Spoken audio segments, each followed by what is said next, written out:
Hey guys, welcome back. Juan Mazo here, and today I'm going to give you the last episode to conclude my mini-series on preparing for life after college, what you should be doing. So, today I'm going to be telling you how to land a job after college. Now remember this, I've been repeating this over and over. When you graduate college, you're hitting a job market where everyone else is hitting the job market with the same exact piece of paper, a degree.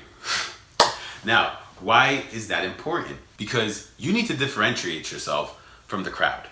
Now, the easiest way to get a job is to have 3 years experience. And you're thinking like, wait, how can I get experience if I can't get a job to get the experience? Well, if you've been watching any of my videos, you should know very easy, like the answer's right there. You need to get a job in your field. If you can't get a job, if you can't get an internship, volunteer, do stuff for free, go to your local church, tell people you fix computers, do it for free. Be like, first one's free. The second one though, you're charging. You get referrals, you give them discounts. That's it. That's how it works. And let me tell you why that was so useful. When you go to work, people they'll question you, like, what did you do? Think about this. You're in an interview, right? And these questions are always gonna be coming up. Okay, cool, so you went to college, you're entry level, you're applying to an entry level position.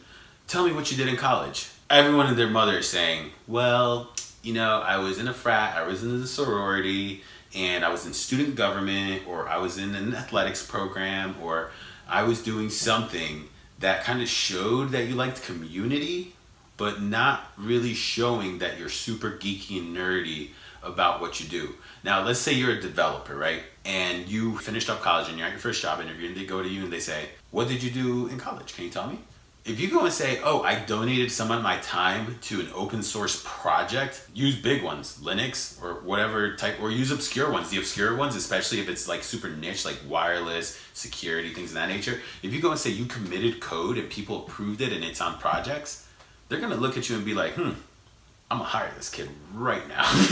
Because you have already experience on using Git, on using the tools, on working on teams. And those are things that, you know, like college tries to teach you, but when it comes down to applying it, it's tough. So having those 3 years experience is not tough to do if you go out and look for it. But if you're busy all the time, getting wasted, partying, which trust me, there's nothing wrong with those things at appropriate levels. But if you're not investing in your career, why is any business gonna wanna invest in you? If you're not out there trying to move the needle on your job, on your life, on your career, no one is gonna help you. And trust me, if you're not out there doing it on your own, how can they expect you to do it on your own to grow your career? How can they expect you to go learn on your own? How can they expect you to be paid to just be stagnant and not have a teacher up your hindquarters the entire time making sure you finish everything? It's ridiculous. And me personally, whenever I hired people, I looked for people who are super nerdy and passionate about what they did. So the short version is, how do you land a job when you just get out of college, and how do you prepare for life? Have 3 years experience. Go volunteer. Go work. Go find internships.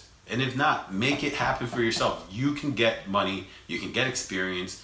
You just got to try a little hard at it and make sure you don't spend your time doing the wrong things. That's it for today, guys. I hope this video was super useful. Let me know if you have any questions. Let me know if you thought it was useful. If it was useful, just post in my comments below. Make sure you follow me on all my social media platforms. Make sure you subscribe to my YouTube channel. I'm dropping more fire for you guys. You guys are going to love this stuff. And if not, let me know so that I can make it. Thanks for watching again, guys. Goodbye.